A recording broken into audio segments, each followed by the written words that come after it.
qua c'è la pietra, che è il Marco Zero di Colombo, dove la città è cominciata, va bene?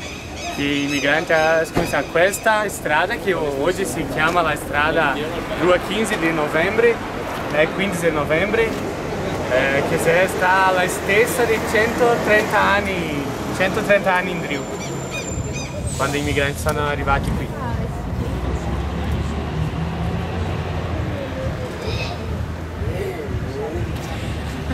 Sì.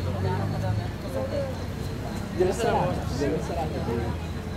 Adesso siamo a Colombo, qua sono una sala che c'è tutti i preti che si vengono su a Coglione, che si vengono da davanti.